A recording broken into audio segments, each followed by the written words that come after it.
to come, earn some money, and then return home.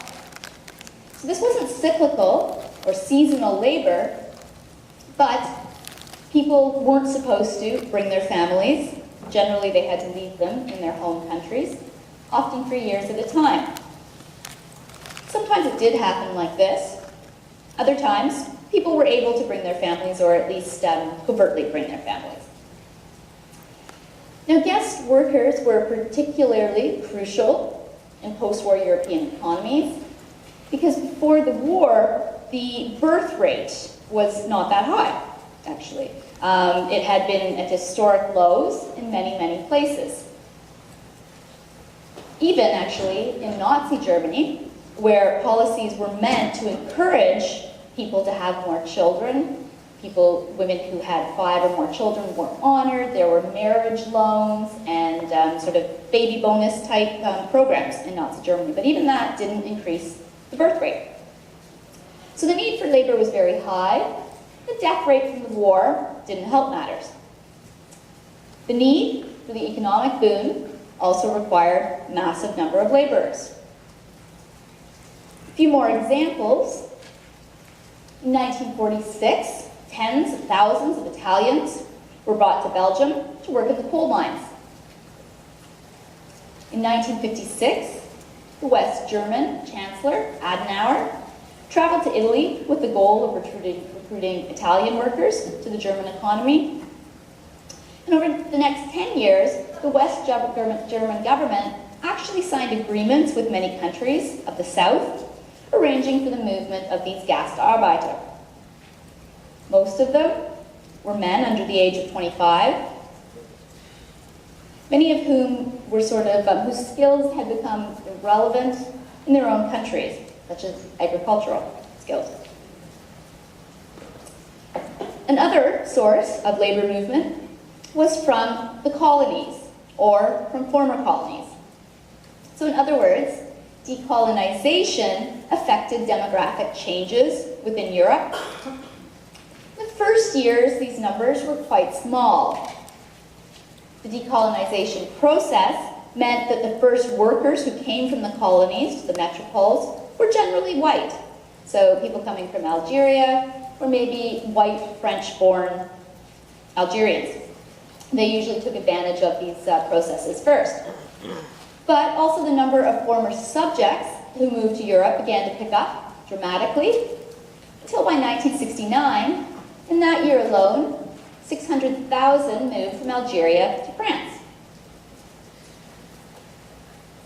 The transformation of the British Empire into the Commonwealth conferred in 1948 an unlimited right on former colonial subject countries, I guess is a better way to say it, to move to the UK, to move to Britain, with jobs beckoning. So Britain became a magnet for immigrants from countries including India, Pakistan. My uncle actually and his family immigrated, I think it was in 1949, from India to England under this policy for former colonial subjects. In the 1950s, the British government actively encouraged immigrants from the Caribbean to try to staff a whole range of jobs. Subsequent immigration waves included Indian merchants fleeing newly independent Kenya in 1967, and Idi Amin's Uganda in 1972. So as I said, at first the numbers are quite small. By 1959, they'd gone up more than 10 times. In the 1960s, the trend picked up and increased even more so, picked up speed.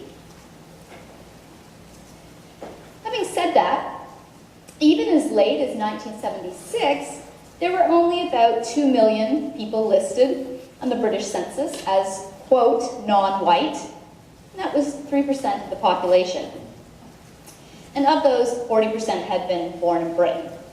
So at this stage, even though you have these dramatic increases in immigration, it hasn't affected the composition of Britain too much. But that changes.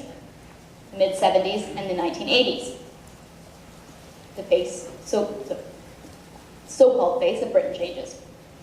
But even still, in the early phases, there were clashes around the issue of what European countries were going to look like in the future. In many ways, the changes were not expected by the British leadership, by the British government. For example, when the government passed the law that said that immigrants from the Commonwealth countries had the full rights of citizenship in the UK, a decade later, the British population was shocked that people actually had begun to take advantage of this. And they were shocked that it wasn't the white people who were moving back to England. For Britain, this was an unexpected result of decolonization. But the trend went, it's a bit complex, but the trend went largely unnoticed by the majority of the population, who sort of came to be accustomed to seeing, but not really seeing, immigrants doing menial labor. In the 1960s, it was increasingly not only young men, but women as well, so changing generational profile. So there's a recognition that European society is changing, but also there's a certain invisibility for immigrant workers working in certain fields. Much of the immigration was concentrated, generally forcibly, in low-paid jobs, manual labor, service fields. This was true in all European countries, and we saw that in the film today. We have a skilled physician, even in early 2000s, a skilled physician from Nigeria who isn't able to work in his field. He's driving a taxi and working as a hotel clerk to try and make a living. The non-European migrants were generally sort of pushed into jobs that the national majority disdained, and they didn't have a choice in this. So that meant unskilled factory labor, but usually the worst shifts, so the night shifts, or in the very loud or dangerous or dirty conditions. This became sort of the immigration stronghold, I guess, as did construction work. In particular countries, other occupations actually acquired sort of an immigrant profile, I guess you could say. In France hired North Africans for public street cleaning and janitorial services. Britain tried to recruit Jamaican women as nurses' aides. And Germany employed large numbers of immigrants in mining. So a common tendency was for particular ethnic groups to become concentrated in specific towns or even specific factories. Once a few workers had established a foothold at a place or a plant, word of mouth brought their friends, their neighbors, and family members from the home country to the same town, generally, very often, the same employer. This process is known as chain migration. So, though the jobs occupied by immigrants and also by guest workers were generally unattractive to European nationals, these workers were often shunned by European labor unions. So, the notion of invisibility that I mentioned. How throughout the 1960s, the trend of migrant workers and immigrants coming to Europe, often when unnoticed, or willingly unnoticed, is central. If you think about 1968, you think about the violent Prague Spring. There were also youth uprisings throughout most of Western Europe. And the issues that the students were protesting was quite long. Overcrowding at the universities, sort of the hierarchy, conservatism within society, the Vietnam War. But these students paid almost no attention to the situation, often a very dire situation, of foreigners or so-called foreigners living in their own countries. In the 1970s, you see a rapid acceleration of immigration, but also an acceleration of social issues as the number of immigrants and their children become more visible in European societies. There's positive aspects of this in terms of welfare programs, social support, training, things like that. But unfortunately, you also begin to see a political backlash against people, some who'd been in these countries for decades. So when I say foreigners, I mean the perception of a foreigner, not the reality. Many people had been born in these countries, but they didn't receive the benefits of citizenship. This was particularly prevalent in Germany, the number of guest workers from Turkey who'd been there for decades and who had children born there. So the rising intolerance and xenophobia have become apparent in Europe since the 1970s. It's orchestrated, sort of played on by extreme right-wing nationalist parties, and it's directed against foreign workers, immigrants, and their families. Even recently, there were brutal and even murderous attacks from the 70s onwards against those deemed foreigners. They proliferated in Germany, in France, Britain, Belgium, and Russia, among other countries. There was the right-wing National Party, or the right-wing party such as the National Front in Britain, which was founded late 1960s, I think 1967, and the party of the same name, founded in France in 1972. And these both adopted aggressive anti-immigrant stances in Germany, or anti-immigrant stances.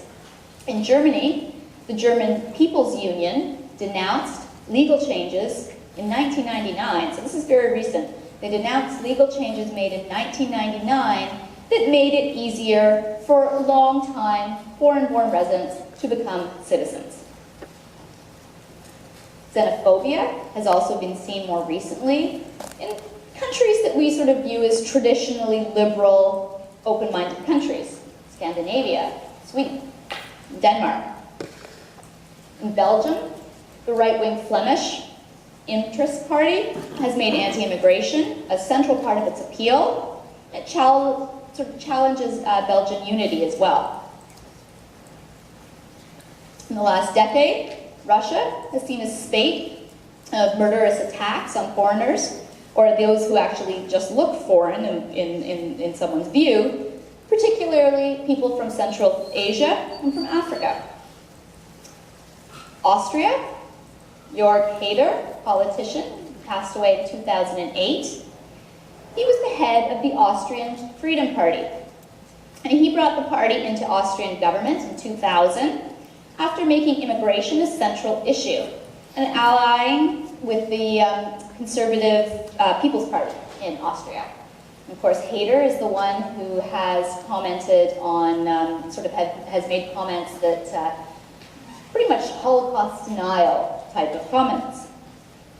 In France, Jean-Marie Le Pen emerged as the leader of the National Front, very far right-wing organization. Now, he had been accused of torture after a period in the army in Algeria, and he described the death camps from World War II as, quote, a minor detail. The National Front had periods of great success, or relatively good success, in France with their anti-immigration platform. So you can see the rise of the right in places where it had been non-existent.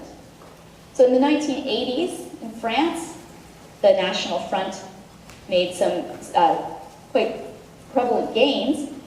The party is now run by Le Pen's daughter, Marine, and actually, just recently, France has been in the news. I don't know, has anyone read the news about France and its recent local elections? So in the news, France has been in the news because the far-right party has recently made significant gains in local elections. There's actually more than 10 mayors in the north and the south of France from the National Front Party who've been elected. However, in the 1980s, you also begin to see an emergence of a cultural presence of immigrants to Europe. Children born in Europe whose identities were often quite complex. There were cultural artifacts that used film, literature, the cultural public space to raise awareness of injustices, but also to simply bring awareness about ideas of what it meant to now be British, French, Dutch, or German.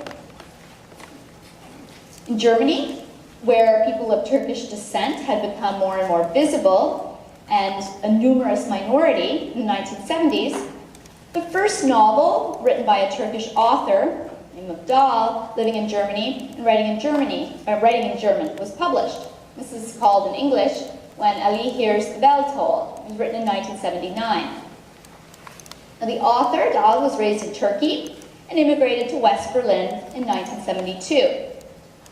So he wrote the book initially in Turkish, but he also wrote a German edition, so it was published in both languages. It was about Turkish workers in Germany, their trials, tribulations. He described himself as a chronicler of emigration and immigration. So his book was an important reminder of the anguish of identities in upheaval. And it was a voice, an important voice in Turkish and in German. And this was something at the time that was quite unusual, quite novel. Since that time, you'll see some of the most productive cultural production has been by people with complex identities, precisely because there are parts of society, or they are the parts of society that are very dynamic and rapidly changing. Another example is Zadie Smith. She was born in London in the 1970s, and her novel, 2000 novel called White Teeth, is sort of she meant it as a testament to modern day London, basically. It's a story of two North London families, one headed by character named Archie, and his best friend is a Muslim Bengali named Samad. They've been friends since World War II, so Archie is sort of what you would call the typical Brit at this stage. But then he marries a beautiful Jamaican woman, family. Samad, who's devoutly Muslim, marries in an arranged union. They have a family. So the histories of both families are sort of fundamentally intertwined in the novel, and it captures this idea of cultural identity, changing identity, history, and hope. And it plays out in a Jamaican hair salon, an Indian restaurant in Leicester Square, an Irish pool room, immigrant cafe, a liberal public school, all sorts of things. And it takes on the themes of faith, race, gender, history, and culture. So it was her artifact of London. And finally, we have a recent film called Head On by Fatih Akin. And this is a film by Akin, who was born in Hamburg to a family of Turkish origin. He's the director, and it won about every major European award in 2004. So it tells the story of Turkish Germans, but the fact that they're Turkish Germans isn't the central aspect of the film. The film's actually sort of it's about an odd and violent love story. A Turkish German man marries a Turkish German woman. And what's important is that their identities are central to the film, but in a sense, they're also taken for granted. I hope that you can kind of see throughout the lecture the process and the progress that has been made in Europe in terms of the demographic transitions. Here too, you see how what in the 1950s and 60s was an exotic aspect has become simply part of what Europe is and what Europeans are. In the 1980s and 1990s, instead of economic movement of the earlier phases, immigration was also fueled by political and military upheaval. Elsewhere, you had refugees coming from the Balkans to Scandinavia, Germany. Between 1990 and 1993, somewhere close to 200,000 Albanians crossed the mountains to reach Greece. Now, given the economic crisis, many are heading back to Albania. Other examples are people coming from Africa to Belgium, so from Rwanda, Sudan to Belgium. Places which people left in the 1950s and 1960s, Eastern Europe, are now becoming destinations for people arriving. The collapse of communism, coupled with European integration, added another massive movement from east to west. Poland to Ireland, and then from countries outside of Europe coming into the East. Some people were very wary of these changes, but those with foresight recognized that in order for the economy and the country itself to continue to grow, it was essential to have an increase in population, and especially of people with children, to maintain something that Europeans always took for granted, and that's the social safety net. So, that concludes today's lecture. Once more, the exam is a